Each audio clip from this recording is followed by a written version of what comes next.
kun chaanaala yuutuubii Tulluu Finfinnee. Chaanaalli yuutuubii Tulluu Finfinnee qopheessu keessaa oduu hasaasii fi kan kana fakkaatan isiniif dhiyeessa. Teessuma kafannan jeena Oromiyaa dhiiga lafeetiyaa biyya baakiyyaa.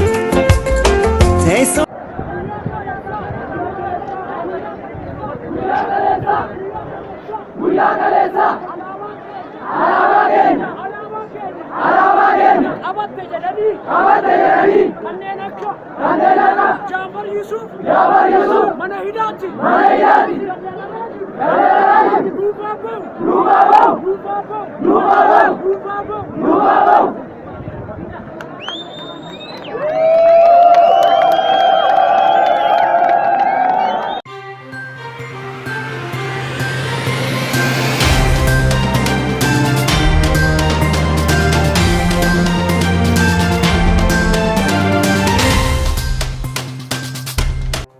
Oduu hasaasaa arraantanaa. Galmi barkumii magaalaa Finfinnee wal'aanamtoota koronaa COVID-19 keessummeessuu eegale. Mootummaan naannoo Oromiyaa ittisa vaayirasii koronaa fi hiriira mormii yaamamee jiru ilaalchisee ibsa kenneera. Mootummaan naannoo Oromiyaa uummanni hiriirri mormii yaamamaa jiru vaayirasii koronaatiif kan isa saaxilu ta'uusaa hubachuudhaan duraan dursee fayyummaa isaatiif kennuun akka dursuu qabu himanii jiran. Gaaffii isaa karaa sirrii ta'een dhiyeessuu akka qabu hubachiisee dhaadhachiisee jira. Muummeen ministeera federaalaa Dr. Abiy Ahmed caamsaa 28 bara 2012tti dhaabbiin biqiltuu waggaa ashaaraa magariisaa ifatti kan jalqabu ta'uu ibsan. Jimaata dhufu dhaabbiin biqiltuu ni eegala jedhamee jira. Appilikeeshinii tuqaa namoota addaa baasu ifoome. Inistituutiin Fayyaa Hawaasaa Itoophiyaa appilikeeshinii bilbila moobaayilaa Dabo jedhamu kana tuttuqii namoota adda baasu ifoomse.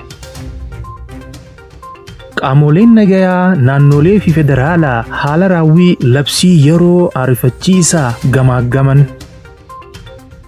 Mootummaan naannoo Oromiyaa biyya seeraa fi sirna bultuu keessatti yaaliin qaxxaamuraan aangoo mootummaa qabachuuf taasifamu milkaa'uu kan hin dandeenye ta'uu beeksisee jira.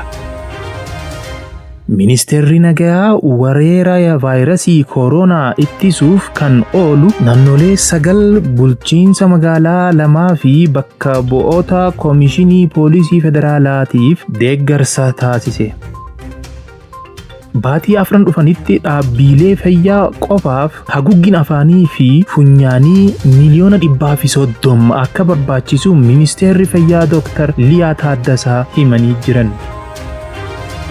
Itoophiyaatti ambaasaaddarri Chaayinaa dhaabbilee Chaayinaa 6 irraa walitti kan qabame haguuggin afaanii fi funyaanii 500,000 fi meeshaalee garagaraa bulchiinsa magaalaa Finfinneetiif arjoomeera. Oduu hasaas biyya alaatirraa pirezidaantiin Ameerikaa ajjeecha nama keenya gurraacha bareedaa keenya George Floydiin booda mormii kutaalee biyyaatti garagaratti adeemaa jiru loltuu akka bobbaasuuf jiran dhaadhachaa aaraan dubbachaa jiru. Daawwattoota keenya waan nu dhaggeeffattaniif galatoomaa isiniin jechaa qophiilee birootiin hanga walitti deebinutti nagaan nu turaan hawwii keenya.